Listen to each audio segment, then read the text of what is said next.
lot of people have left nursing because of the immense amount of pressure, stress, and burnout. The BYU nursing program changes its curriculum to help future nurses deal with workplace burnout. Search and rescue crews save a man who spent the night stranded on a mountain. Vast differences between what they're saying in public and what they're saying in private.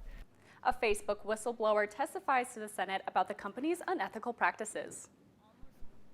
Welcome to Universe Live. It's Tuesday, October 5th. I'm Ali O'Rulian. And I'm Catherine Bennett. Facebook whistleblower Frances Haugen testifies before a Senate committee today. She's urging lawmakers to rein in on the social media giant. Almost no one outside of Facebook knows what happens inside of Facebook. The company intentionally hides vital information from the public. Haugen says Facebook knows it can spread hate, promote violence, and spread misinformation. She's released thousands of pages of internal documents to back up her claim. The company says it doesn't encourage bad content and instead tries to curtail it. They valued their profit more than the pain that they cause to children and their families. Haugen says her documents prove Facebook repeatedly misled the public about their research, which found that Instagram harms teens. According to Haugen, Facebook only responds to between 3 and 5% of hate speech on the platform. Today's Senate hearing comes after yesterday's widespread outages of Facebook services, including Instagram and WhatsApp. A man who groped women on BYU campus was scheduled to be sentenced in Provo's 4th District Court on Monday. Jacob Hansen pled guilty on August 7th to groping 5 women on campus. The attacks happened in March of this year, and BYU police released a timely warning with his description after receiving reports of 2 incidents, one at Helaman Halls and the other by the Life Sciences building. Hansen was spotted on security footage walking around campus. Judge Craig Powell was assigned to hand down the sentence.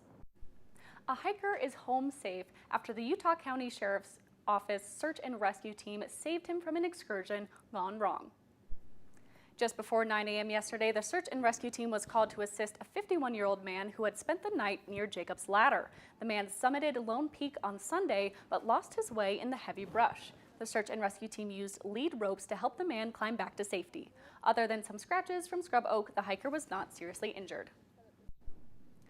As the number of people infected with the COVID Delta variant has increased, concerns about hospital bed numbers has also risen. However, as Abby Gunderson found out, the real problem may not be the number of hospital beds, but the number of skilled professional workers in the hospitals. Abby? According to registerednursing.org, the COVID-19 pandemic has created an alarming shortage in the nursing supply. With recent concerns about the Delta variant, the demand for nurses has skyrocketed. According to LinkedIn.com, nursing has been the 4th most posted job in the nation. And in Utah, like in many other states, the supply is not meeting the demand. Janelle McIntosh has been a faculty member at the BYU College of Nursing for 10 years. As a mentor to nursing students and a former registered nurse, McIntosh says many nurses are feeling the pressure of the pandemic. That burnout, that fear, you're asking me to take care of somebody that is literally life and death potentially, and I don't feel adequate sometimes. Olivia Parkin is a 3rd-year nursing student at BYU with plans to work in emergency medicine. The nursing shortage guarantees Parkin a job after graduation, but she recognizes the cost of burnout. There's going to be an increase of nurses soon with new grads and things like that, but it's also definitely a concern. At BYU, the curriculum in the School of Nursing has adjusted to include several courses on stress management and mental health. Professors are hoping to prioritize self-care before caring for patients and preserve the future workforce. I think there has been a little bit of adjustment there, especially like mental health has been really addressed. Though the threat of burnout remains, the new focus on mental health and self-care is a hopeful prospect. Back to you. Thanks, Abby. There is now a dedicated site for travelers who need to get tested for COVID-19 before leaving on a trip. We want to make it as easy as possible for Utahns who are traveling to get those tests before they leave. Governor Cox announced a new test-to-travel program that will allow travelers to get test results quickly. The COVID testing site at the Cannon Health Building in Salt Lake City will now have a dedicated lane where travelers can take rapid antigen, PCR, and rapid PCR tests. Many travel destinations are putting heavier restrictions on travelers, and this new program will allow for a rapid turnout to fit within the time requirements. People now have another option for COVID testing at home. The FDA issued an emergency use authorization for the Acon Laboratories FlowFlex COVID-19 home test. This test is an over-the-counter, at-home antigen test. It joins the list of tests that can be used at home without a prescription. The authorization of this test should significantly increase the availability of rapid at-home tests and double testing capacity in the U.S. These at-home COVID-19 tests are a high priority for the FDA, and they will continue to prioritize reviewing them. Homecoming week is here. This week, there are many activities and events happening around campus. NewsLine reporter Kelsey Neild gives us some insight into this week's events and what it means for students to come home. Kelsey? It's homecoming week here at BYU, which means tons of fun activities for students and alumni. But it's also to give students the chance to feel home and belonging here at this university. Homecoming Week is a collaborative event between faculty and student teams to create an experience for current and former Cougars. One of the most popular Homecoming Week activities is the Pizza at the Plaza event at Brigham Square. Pizza is to over 2,000 students, and we're going to have some games. Cosmo is going to be there. It'll be a good time. Another fun activity to add to your calendar is the Homecoming Formal Dance, which will take place this Friday, October 8th from 8 to 11 p.m. The theme is New Orleans at night, and so we are at a super fun and classy place. We're at the Manor at the Riverwoods, and we have a live jazz band. Light the Y is one of the oldest traditions at BYU. This event will be happening Tuesday, October 5th at 6 p.m. Students get together to hike the Y over Y Mountain, and then President Worthen will speak for just like a couple minutes, welcoming everybody to BYU, and then there's a countdown at the end of whatever he says, and then the Y is lit. While all these activities may just look like lighthearted fun, homecoming means something a bit more to alumni and students. I think the purpose of homecoming in general is to show that BYU is kind of your home away from home. Homecoming is a chance to celebrate and have fun, but also remember that purpose of like, okay, this is home, so I need to treat it like home. As you can see, there are so many fun things happening on campus this week, so be sure to check them out. And welcome home, Cougars. I'm Kelsey Neild reporting for Universe Live at Brigham Young University. Thanks, Kelsey. Volunteers give kids a chance to fly. How a Spanish Fork program inspires young kids to take an interest in aviation.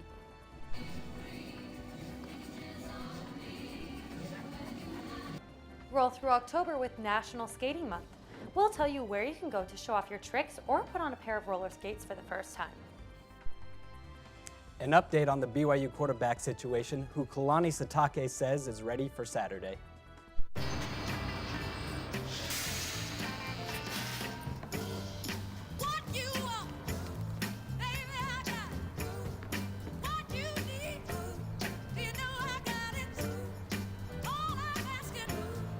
Excuse me, ma'am. Would you like to have my seat?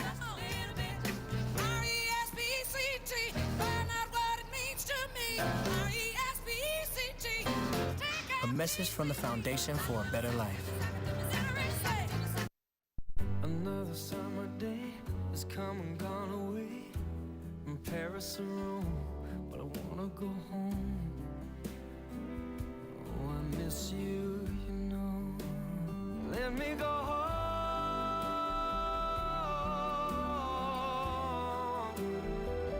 It'll all be alright. I'll be home tonight. I'm coming back home.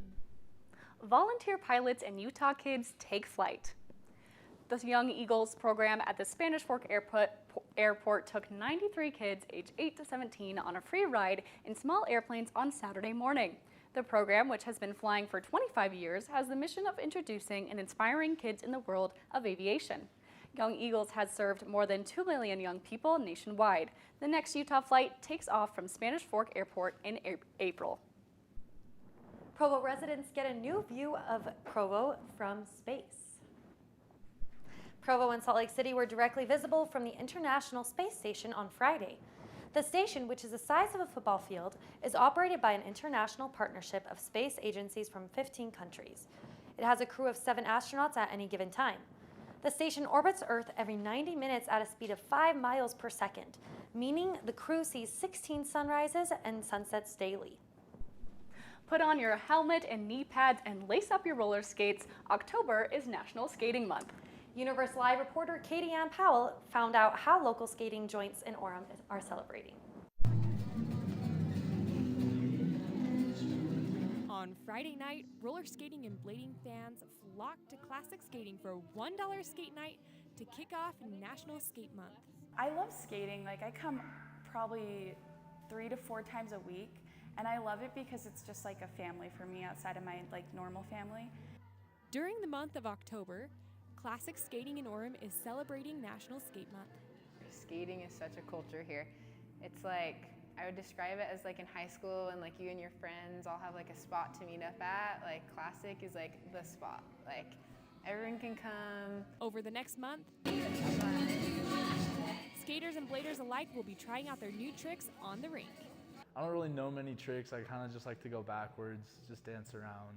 The jam line is pretty fun, but I like to go slower, so I do like my own little jam line on the inside. My greatest trick is just turning around, doing full 360s, so that's super fun. Tricks and turns always come with a risk on skates, but falling down isn't always a bad thing. Honestly, wiping out just is like a good indicator that, you're trying new things, you're pushing yourself. Classic Skating welcomes skaters of all levels, from beginners to experts. When I moved out to Provo, I kind of just was bored looking for things to do, and so I just figured I'd try roller skating. Not only does skating bring people of all skills together, but it also has great health benefits. The American Heart Association said that skating is one of the top exercises for heart health. Even if you miss the $1 skate night, roll on over to Classic Skating throughout the whole month of October, where you can get a milkshake and a skate night Thursday nights for Thirsty Thursdays, Fridays, Flashback Fridays, or Disco Saturdays. Reporting for Universe Live, here in Orem, I'm Katie Ann Powell. Thanks, Katie Ann. Make sure to snap a pic and post it using the hashtag #RollerskatingMonth to observe the national holiday. BYU football improved to 5-0 on their season after their win Friday at Utah State. But now the question is, who will be the starting quarterback versus Boise State? Here to help answer that question is Universe Live sports reporter Tanner Lewis. Tanner, do you have any answers? I do have an answer.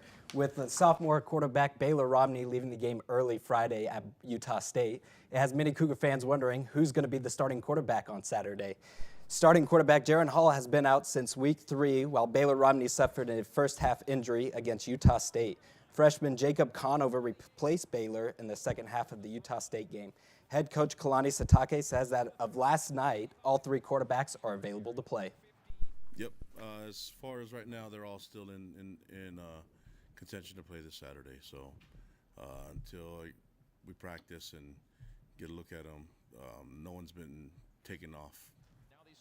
The Cougars are set to host the Broncos Saturday at 1:30 p.m. on ABC. Regardless of who will be the starting quarterback on Saturday, the Cougars can rest easy of who will be in the backfield. Sophomore running back Tyler Algier is coming off a career-high 218 rush yards at Utah State. Algier is currently 8th in the nation in rush yards and will face the 106th rushing defense in Boise State on Saturday. The Broncos are giving up an average of 191 rush yards a game.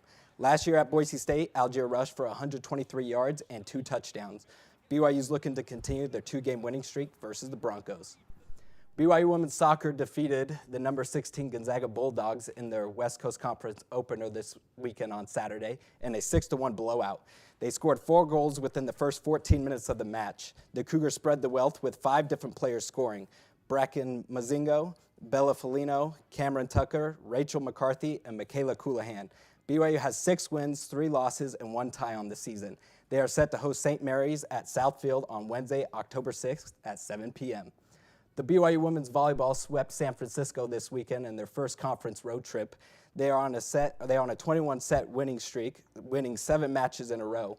Taylon Ballard-Nixon had 10 kills against USF, while Heather Knighting had 9, Kenzie Kober, Aaron Livingston, and Kennedy Eschenberg all had 6 kills each.